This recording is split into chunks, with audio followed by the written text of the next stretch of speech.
Assalamu alaikum wa rahmatullahi wa barakatuh. Good afternoon to all of you. Hope that you all will be fine. तो dear students, ये video मैंने बनाया है जो हमारा college level में जो 4 सिस्टम है एजुकेशन में, उनमें history of education system in India. तो मैंने उनको बहुत सारी बुक्स रिकमेंड भी की है, वो भी पढ़ सकते हैं। तो ये वीडियो भी है, हम आज उसका दूसरा यूनिट पढ़ रहे हैं जो ब्रिटिश पीरियड में education system in British period. इससे पहले हमने जो अर्ली पीरियड में पढ़ा था वैदिक, Brahmanic, Buddhist system and Muslim education last में।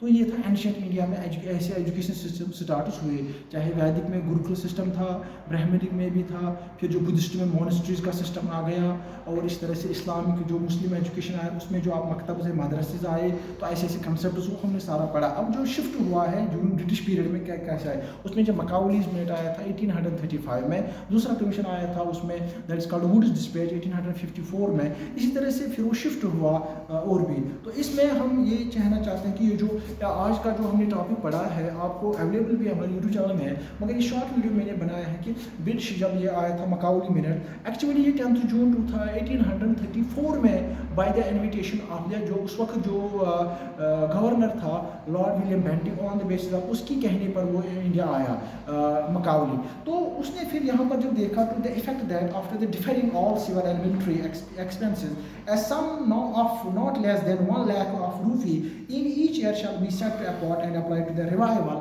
improvement of literature and encouragement of learned natives of India, and for the introduction and promotion of knowledge of science among the inhabitants for the British territories in India। तो ये इसका main मकसद था। और इसका और एक इम्पॉर्टेंट पॉइंट था वो ये था कि we want a class of person who are Indian in blood and colour but English in taste opinion moral and intellect. ये ज़बरदस्त है इसका। We want a class of person who are Indian in blood and colour but English in opinions in taste in their intellect. तो ये इनका था कि वो ब्लड या कलर के जरिए से वो पहचाना जाए कि ये इंडियंस है, मगर उनके हर रग रग में, इंटेलेक्ट में, जहन में क्या होना चाहिए, इंग्लिश। तो ये इनका एक मुकाबला था। तो और उन्होंने एक पॉइंट बोला था, जो लिटरेचर उन्होंने इस्तेमाल किया वो था एक्चुअली इंग्लिश लिटरेचर। और उन्हें फोकस किया था कि ये जो मकाबले मिनट में आप रिकमेंडेशन लिखोगे, एक तो कि हर साल हमें कम से कम 1 लाख रुपए खर्च करना है एजुकेशन सिस्टम पे।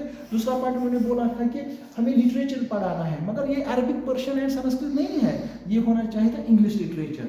तो इसमें उन्होंने इंडियन स्कॉलर्स का कंसेप्ट इस्तेमाल किया, लर्नड नेटिव्स ऑफ इंडिया का इस्तेमाल किया था। इसमें उन्होंने फोकस किया कि हमें उनको पढ़ाना है, मगर कौन सी पोइट्री, किसका, जॉन लॉक एंड मिल्टन का, ऐसे जैसे ब्रिटिशर्स के जो पोइटर्स थे उनकी हमें इनको पढ़ाना है। तो ये फोकस किया है उन्होंने। और उन्होंने बोला single shelf of a good European library was worth the whole native literature of India and Arabia. तो ये उनका था, we want a class of persons India in blood and colour but English in taste, in opinions, in morals and in intellect। So this was the highlights of this Macaulay's minute। उसमें जो major points थे मैंने आपके सामने रखे, आप हमारे YouTube channel पे जा सकते हैं। तो ये मेजर पॉइंट्स हैं जो मकाउली ने डिस्कस किया अपने मिनट में 1835 में। तो उसमें क्या था, 1 lakh every year and English literature and learned natives of India, John Locke and John Milton की पोइट्री। एंड उसने उसको बोला था we want a class of person India in blood and colour but English in taste, opinion, moral and intellect, and a good single shelf of a good European library is worth more than the whole literature of the India and Arabia. तो thank you very much.